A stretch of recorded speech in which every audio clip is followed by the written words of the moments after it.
So today is the 12th day of Christmas, or Epiphany Eve. Tonight is known as Twelfth Night, and tomorrow is the Epiphany, the day according to the Nativity story when the Magi visited the infant Jesus. The Epiphany passage is one of my favorites to ponder, and that is what we will be contemplating today. It is such a great example of God's upside down kingdom, as Mary sang about to Elizabeth. The mighty one has brought down the powerful from their thrones and lifted up the lowly. In this story, the Magi, or sages, as Gaffney calls them, search for a newborn king in Jerusalem, which is, of course, where they would go. It is a heavily fortified city, the seat of local government, and the most obvious place where a newborn king would be found in the region of Judea. Sadly, what the Magi find there is only a frightened, paranoid King Herod. They do not pay homage to or show reverence for this man of power. Instead, they end up, as the story goes, excuse me, as the story goes, they end up bowing down to a small child from an insignificant family in the small town of Bethlehem, which means the house of bread. The Magi were not Jewish, so they might not have known the significance of Bethlehem. But those who knew Hebrew scriptures would have known that Bethlehem was a place from where lowly people were lifted up, such as Naomi and David. So this week I learned about another upside down kingdom epiphany tradition from Jan Richardson's website. She is an artist, author, and ordained United Methodist minister who puts together an annual retreat resource for Women's Christmas. I downloaded this resource and am very much looking forward to doing the retreat tomorrow. I'll email you all the link in case you want to download it as well. But I had never heard of Women's Christmas before. It is an old Irish custom, still practiced in some communities every year on January 6th, where women are finally given a break at the end of a busy holiday season. On this day, women are celebrated for having worked so hard caring for others throughout the year. They have parties or go out on the town with their female friends, sisters, mothers, and aunts, while the men stay home and assume the parenting duties and household chores for the day.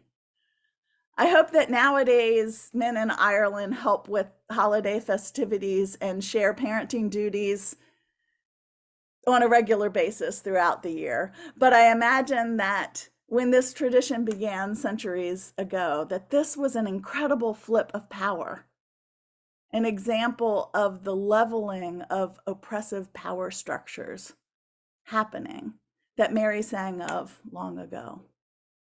It's a small taste of the promised new heaven and new earth, even if only for a fleeting moment once a year. So the last thing I will say before we dive into the text is probably something that you all have heard before. The three kings weren't three, and they weren't kings. The text doesn't say how many travelers there were, and they aren't identified as kings. They're called magoi or magi.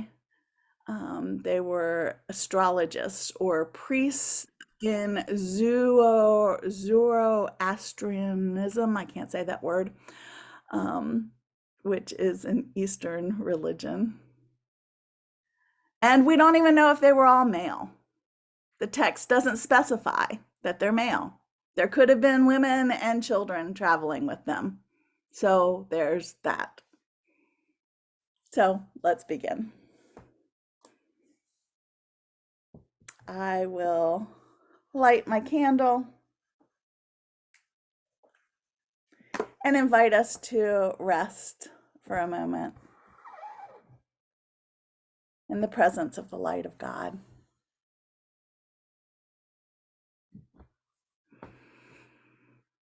And I will pray for our graces,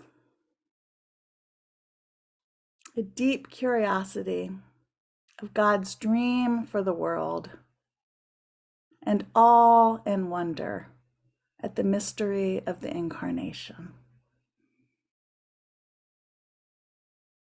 Matthew 2, 1-12. Now Jesus was born in Bethlehem of Judea in the days of King Herod.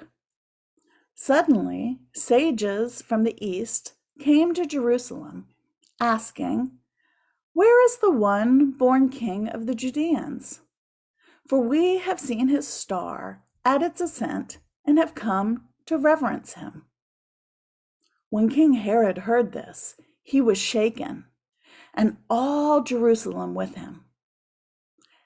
Then called together all the chief priests and religious scholars of the people. He inquired of them where the Messiah would be born. They said to him, "In Bethlehem of Judea, for it has been written by the prophet, 'And you, Bethlehem, in the land of Judah, by no means are least among the rulers of Judah. For from you shall come a ruler, who is to shepherd my people Israel.'" Then Herod secretly called for the sages and learned from them the time when the star had appeared. Then he sent them to Bethlehem, saying, "Go, search diligently for the child, and when you have found him, bring me word, so that I may also go and reverence him." When they had heard the king, they left. And suddenly there was the star that they had seen at its ascent, going before them, until it stopped over the place where the child was. When they saw that the star had stopped, they rejoiced. Their joy was exuberant. On entering the house, they saw the child with Mary, his mother, and they fell down and reverenced him. Then, opening their treasure, they offered him gifts of gold, frankincense, and myrrh. And having been warned in a dream not to return to Herod, they left for their own country by another road. The word of the Lord.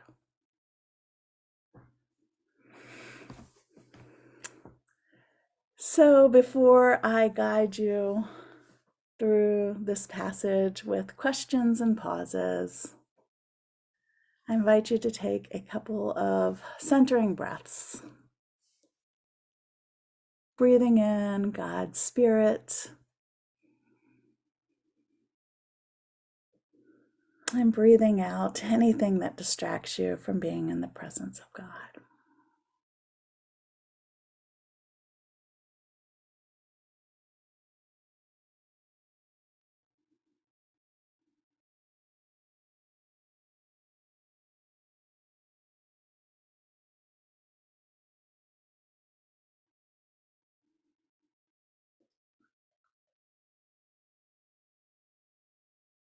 And I pray again for today's graces,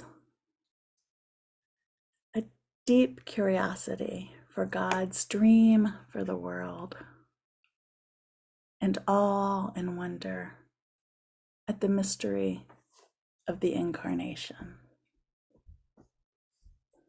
I invite you to enter the story. Now, Jesus was born in Bethlehem of Judea in the days of King Herod. Imagine what the town of Bethlehem was like in the days of King Herod. What did this small town with significant history look like? What were the people like?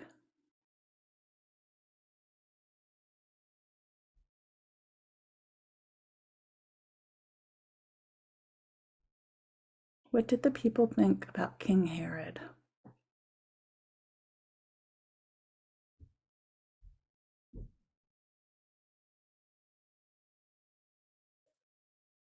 Perhaps many of them had experience laboring in one of his colossal building projects and are quite familiar with Herod's ways.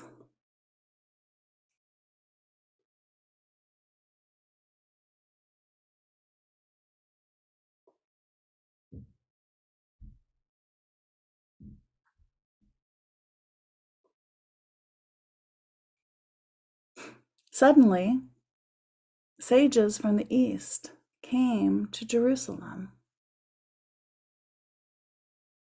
What do you notice about these sages? What do they look like?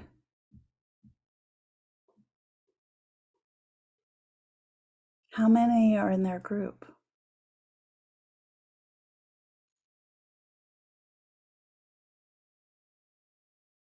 Are there women and children, men, boys, girls?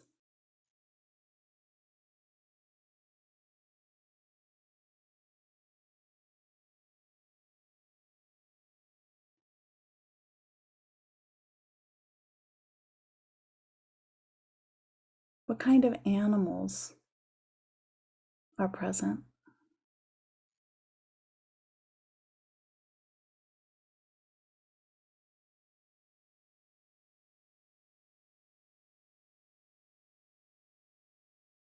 How does the group move? Quickly with purpose?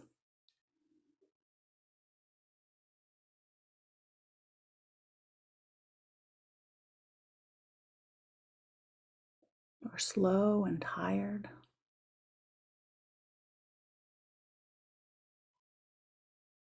What do you suppose they're talking about as they journey?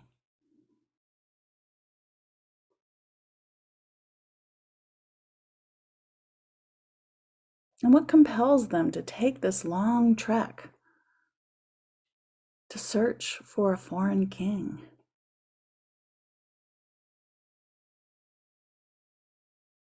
How long does their journey take?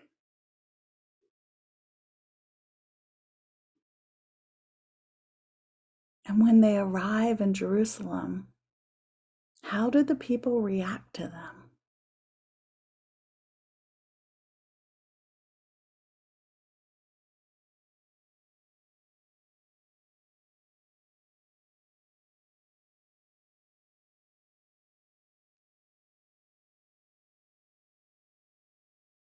When the sages ask, "Where is the one born King of the Judeans? For we have seen his star, its ascent, and have come to reverence him."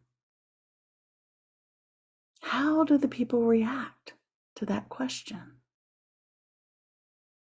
Are they surprised?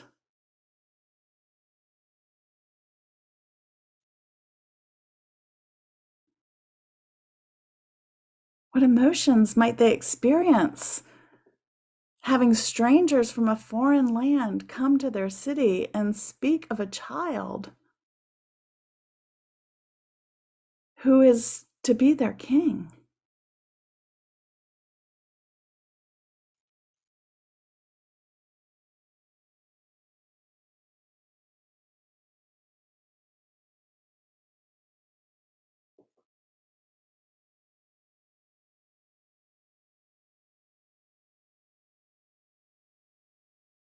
What emotions might the sages be experiencing? Excitement, anticipation, exhaustion from their long journey?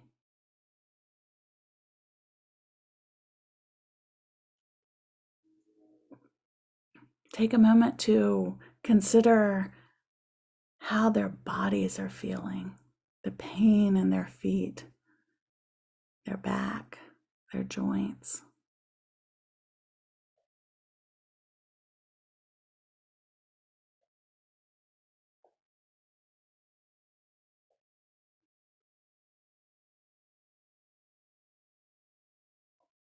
And yet they search. When King Herod heard this, he was shaken, and all Jerusalem with him.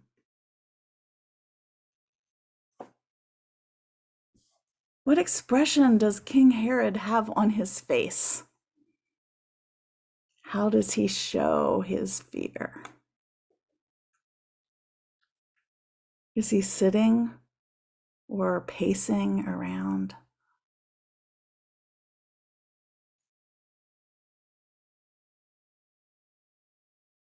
Obviously, he is a man of great power, because when he is shaken, all Jerusalem trembles with him.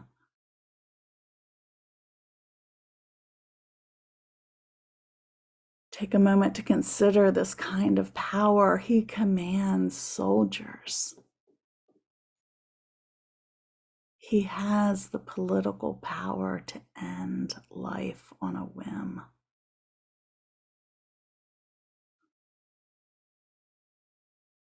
Does this frighten you?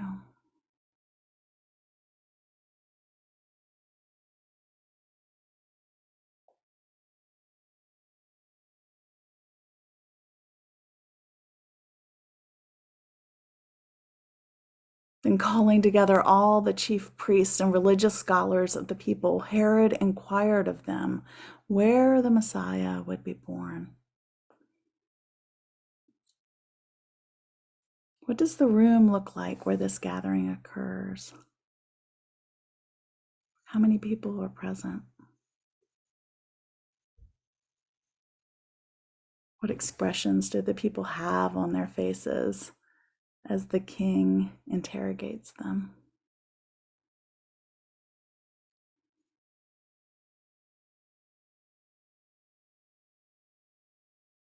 They said to him, "In Bethlehem of Judea, for it has been written of the prophet, and you, Bethlehem, in the land of Judah, for by no means are least among the rulers of Judah. For from you shall come a ruler who is to shepherd my people, Israel."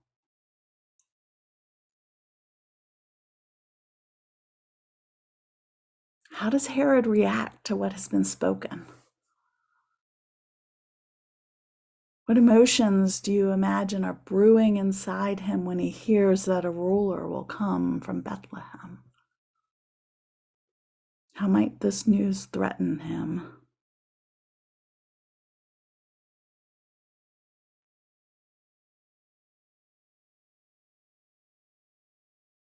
What emotions might be occurring inside the chief priests and the scribes as they watch King Herod?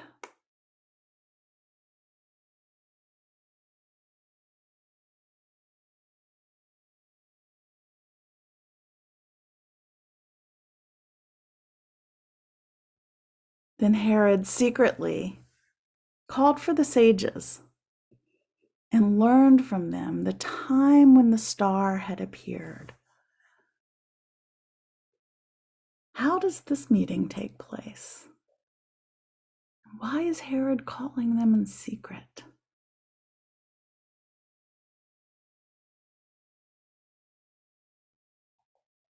How do you suppose the sages feel about meeting with the king?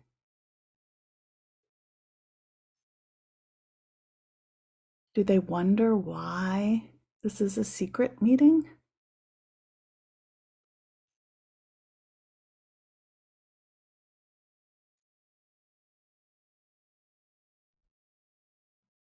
Then Herod sent them to Bethlehem, saying, "Go, search diligently for the child, and when you have found him, bring me word, so that I may also go and reverence him." What do you suppose the travelers are feeling now that they know the name of the town where the child should be found?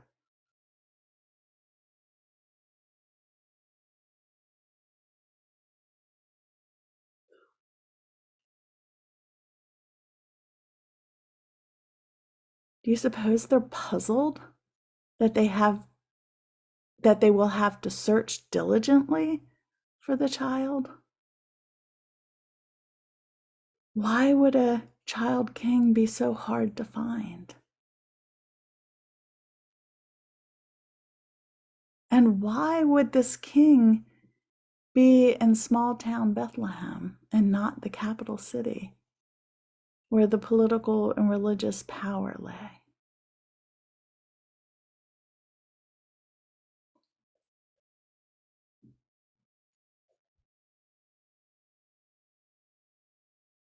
How do you react to Herod's request to bring him word of the child's location?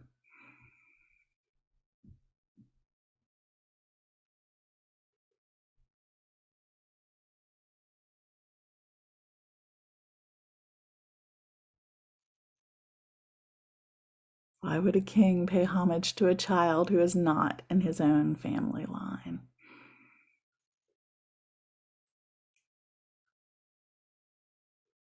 Are you suspicious of his motives?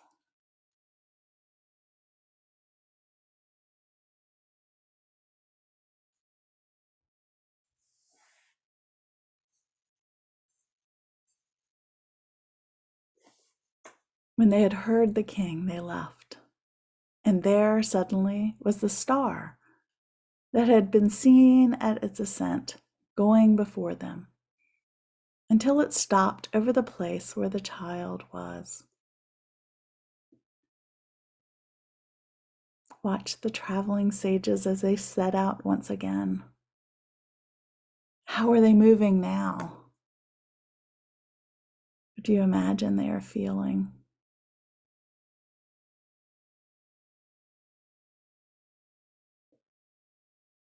What does a star look like? How easy is it to follow and recognize when it stops?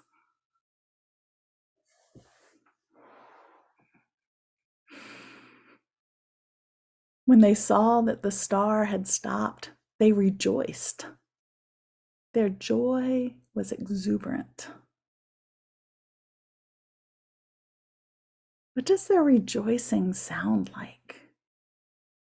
What language are they using? Do the residents of Bethlehem understand them?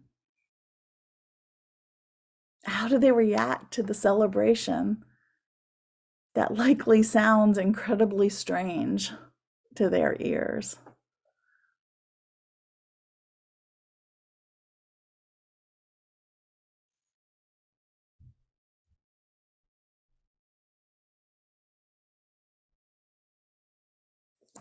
On entering the house, they saw the child with Mary, his mother, and they fell down and reverenced him.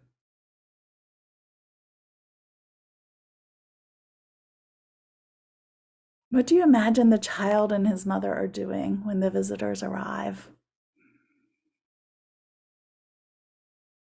How do they react to these Gentile foreigners kneeling down in front of them? Is the child startled? Does he cry? Or perhaps he claps his hands with glee, or stretches out his arms to welcome them, or leaps into someone's arms.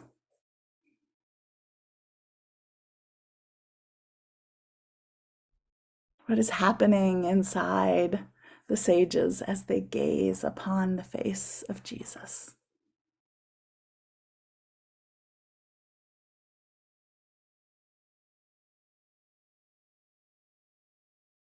What emotions do they have as they fall on their faces to worship this young king?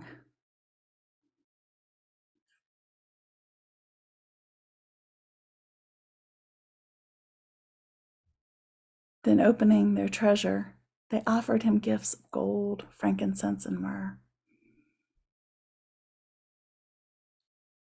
Look at these treasures. See the sparkle of the gold. Breathe in the scents of frankincense and myrrh. Are you puzzled by their choice of gifts? How does the child react to these gifts?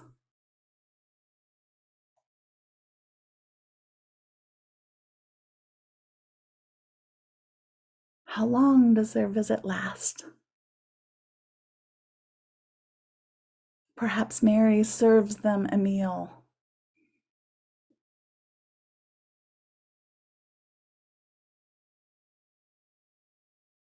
How do they communicate with each other as they break bread together?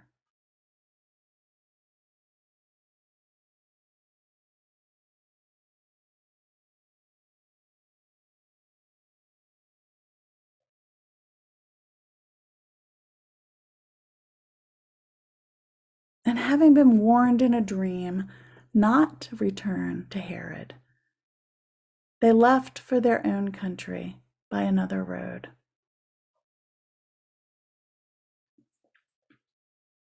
Are you surprised that these Gentile priests of another religion received this dream warning?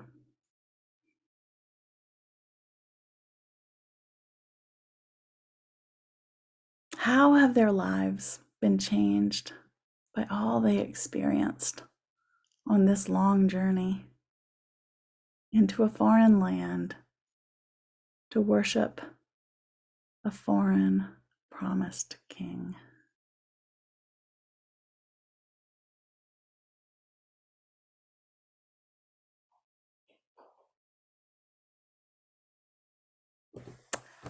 I invite you to spend the next 10 minutes in a colloquy with the divine. Speak to God about what you experienced during the contemplation, especially the parts of the story that caused you to experience strong emotions. What might God want to say to you about your life or the life of your community as it relates to this story? When I sound my chimes, that will indicate that you have about a minute to wrap up your colloquy, after which time I will end the silence with a poem. If you're doing this contemplation later with the recording, go ahead and hit pause now and spend as much time in silence, in contemplation and reflection as you like to. Then restart the video when you're ready to hear the closing poem.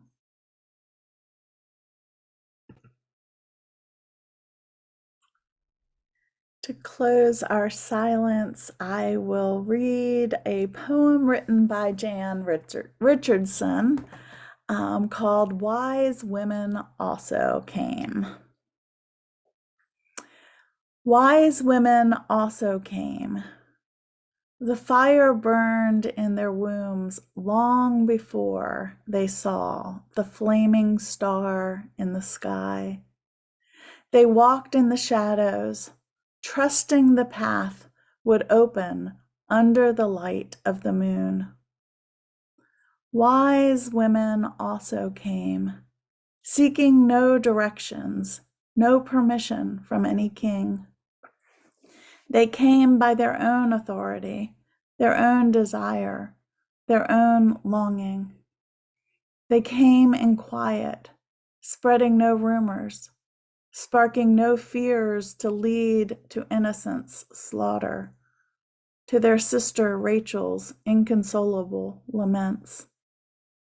Wise women also came, and they brought useful gifts, water for labor's washing, fire for warm illumination, a blanket for swaddling.